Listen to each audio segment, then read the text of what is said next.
Gift ఇవ్వడం అంటే కుదరదు కదా. అందువల్ల ఏమంటుంది, ఇండియా ఎదుర్కొంటుంది దాన్ని. ఇండియా ఎట్టి పరిస్థితుల్లో దాన్ని అడ్డగిస్తుంది. దానికి ఎన్నో మార్గాలు కూడా ఉన్నాయి. సార్, దండకారణ్యంలో నక్సలిజాన్ని అంతం చేస్తాం, మోదీ షా త్రయం ఆలోచనలు.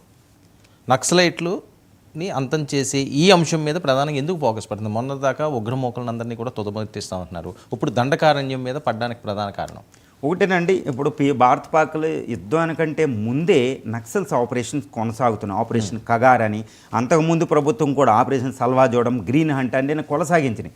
కానీ ఇప్పుడు ఆపరేషన్ కగార్ అనేది ప్రస్తుతం దండకారణ్యంలో ఈ ఛత్తీస్గఢ్, జార్ఖండ్ రాష్ట్రాల్లో కొనసాగుతున్న, ఒడిశా, మిగిలిన ప్రాంతాలు కూడా ఉన్నాయి, తెలంగాణ అని, దండకారణ్యాలు అన్ని రాష్ట్రాల్లో, ముఖ్యంగా ఛత్తీస్గఢ్లో, ఈ జార్ఖండ్ ప్రాంతంలో కొనసాగుతుంది. ఈ ఆపరేషన్ అనేది చాలా కీలకం అనమాట. అంటే నక్సల్స్ 1967లో నక్సలిజం భారతదేశంలో ఉద్భవించినప్పటి నుండి చూస్తే ఇప్పుడు కొనసాగుతున్న ఆపరేషన్స్, ఇప్పుడు బీజేపీ ప్రభుత్వం అమిత్ షా ఆధ్వర్యంలో కొనసాగుతున్న ఆపరేషన్స్ అనేవి నక్సల్స్ని పూర్తి స్థాయిలో తుదముట్టిస్తుంది. అందువల్ల ఏంటంటే 1967లో అప్పుడు ఇందిరా జరిపిన ఆపరేషన్లో అప్పుడు మజుందారు ఎన్కౌంటర్ ఎలా అయ్యారో ఇప్పుడు కూడా అదే స్థాయి నాయకులు ఎన్కౌంటర్ అవ్వడం చూస్తున్నప్పుడు సుధాకర్ అని, నాగేశ్వరరావు అని, ఇలా అందరూ, కోటేశ్వరరావు, ఇలా అంతమవుతున్నారన్నమాట సెంట్రల్ కమాండ్ అథారిటీలో. అంటే నక్సల్స్ ఎండ్ అయ్యేది చాలా కీలకమైన దశ అనమాట.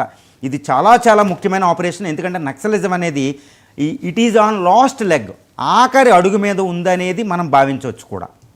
ఓకే, అలాంటి పరిస్థితి ఉందంటారా ఆ ప్రాంతంలోని? ఒకటండి, ఇప్పుడు నక్సలిజం ఇక్కడ ఒక ప్రధానమైన సమస్య ఏంటంటే నక్సలిజం, నక్సలైట్లు. ఇప్పుడు అమిత్ షా గారు చెప్తున్నారు 2026 మార్చి నాటికి నక్సలిజం అంతమవుతుంది. ఎట్టి పరిస్థితుల్లో మేము దృఢ నిశ్చయంతో, పూర్తి సంకల్పంతో నక్సలిజాన్ని అంతం చేసి తీరుతాం మార్చి 2026 అని మోడీ గారు చెప్పారు. హోమ్ మినిస్టర్ అమిత్ షా గారు కూడా చాలా దృఢంగా చెప్తున్నారు. ఇక్కడ ఒక ప్రధానమైన విషయం ఏంటంటే నక్సలిజం ఎండ, నక్సలైట్ల ఎండ. ఇక్కడ ఒక విషయం, నక్సలైట్లు చాలాసార్లు నేను చెప్తూ ఉంటాను, నక్సలైట్లని అంతమవుతున్నారు. But what about the naxalism? ఒక ఇజం అనేది ఒక సైద్ధాంతికత.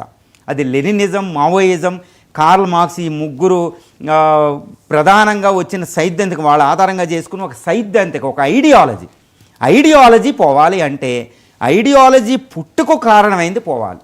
ఇక్కడ నక్సలైట్లు భారతదేశంలో పుట్టడానికి కారణభూతం ఏంటి? పేదరికం, ట్రైబల్స్ని హింస. ఇప్పుడు కూడా భారతదేశంలో ట్రైబల్ ఏరియాలో హింస కొనసాగుతుంది, ఎక్స్ప్లాయిటేషన్ కొనసాగుతుంది. మినరల్ వెల్త్ కోసం ఏంటి, వాటర్ రీసోర్సెస్ కోసం ఏంటి, వాళ్ళని అక్కడ నుంచి డిస్ప్లేస్మెంట్ చేస్తున్నాం. సో వాళ్ళ హింస కొనసాగుతుంది. వాళ్ళకు ఏరుకునే బీడీ ఆకులు కూడా దళారులు వెళ్ళి ఎక్కువ రేట్లు, తక్కువ రేట్లు కొనడం, వాళ్ళ హింస, ఎంతో హింస కొనసాగుతుంది. ఇది పోగొట్టాలి. అభివృద్ధిలో అంతర్యాలు పోగొట్టాలి, డిస్పారిటీస్ ఆఫ్ ది డెవలప్మెంట్. ఇవి పోగొడితే root cause of the naxalism, అంటే నక్సలిజానికి మూల కారణాన్ని కూడా పోగొట్టాలి. అంటే అమిత్ షా గారు చెప్పేది, మోడీ గారు చెప్పేది నక్సలైట్లు ఎండ్ అంటే ఇలా సెక్యూరిటీ ఫోర్సెస్తో నక్సలైట్లని అంతం చేయడమే ఒకటే కాదు, ఈ నక్సలిజాన్ని సైద్ధాంతికతకు పుట్టుకున్న కారణమైన ఈ అభివృద్ధిలో అంతరాలు, ఈ ట్రైబల్ పీపుల్ యొక్క వాళ్ళ హింస, పీడన అనేది అభివృద్ధిలో అంతరాలు, ఆ ప్రాంతంలో అభివృద్ధి లేకపోవడం, ప్రజాస్వామ్యం లేకపోవడం, వీటిని కూడా దృష్టి పెడితే, అంటే ఈ ఖడ్గం, గన్ అనే ఖడ్గంతో నక్సలైట్లు ఎండ కాదు, అభివృద్ధి అనే ఖడ్గంతోనే నక్సలిజం ఎండ్ అవుతుంది. ఇది చేస్తే మాత్రం తప్పకుండా నక్సలిజం ఎండ్ అయిపోతుంది. రావు గారు, ఒక్క దండకారణ్యంలోనే నక్సలిజం ఉందా దేశంలోని? అవునండి. ఎందుకంటే ఇప్పుడు ప్రస్తుతం ఏంటంటే, ఇప్పుడు నేషనల్ క్రైమ్ రికార్డ్స్ బ్యూరో ప్రకారం ఏంటంటే, అది నేపాల్లోని పశుపతినాథ ఆలయం నుండి ఇప్పుడు తమిళనాడు దగ్గరలో, అంటే చివరి వరకు, ఇప్పుడు ఆంధ్రప్రదేశ్ చివర, తమిళనాడు దగ్గరలో, అంటే సౌత్ దాకా తిరుపతి.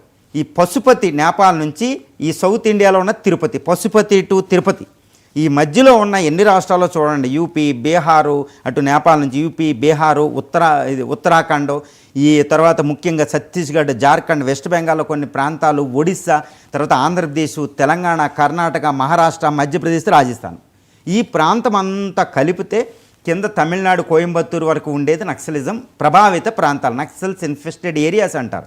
కానీ ప్రస్తుతం నేషనల్ క్రైమ్ రికార్డ్స్ బ్యూరో ప్రకారం ఏంటంటే, హోమ్ మినిస్ట్రీ వెబ్సైట్ ప్రకారం ఏంటంటే, ఈ నక్సలిజం అనేది దండకారణ్య ప్రాంతానికి కుషించుకుపోయింది. ఎందుకంటే గత కొన్ని సంవత్సరాలుగా ఇప్పుడు ఆంధ్రప్రదేశ్ గ్రే హౌండ్స్ అని, అభివృద్ధి మంత్రం, ఇవటి వల్ల అంతమైపోయింది. నల్లమలలో లేరు, తెలంగాణలో నక్సలిజం మనకు కూడా లేరా.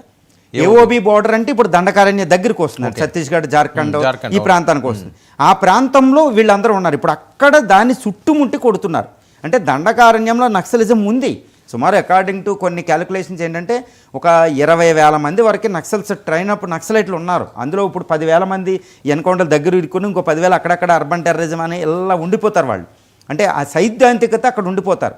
కానీ ప్రధానమైన నాయకులంతా ఈ మొత్తం ప్రాంతం అంతా దండకారణ్యంలో ఉంటారు. ఎందుకంటే అక్కడ ఫారెస్ట్ ఏరియా, మొత్తం పర్వత ప్రాంతం. రెండోది ఏంటంటే ట్రైబల్ పీపుల్ ఎక్కువ ఉంటారు. వాళ్ళ నుంచి ఆదరణ కొంచెం ఉంది కాబట్టి ఆ ప్రాంతానికే ఇప్పుడు పరిమితం అయ్యిందనమాట.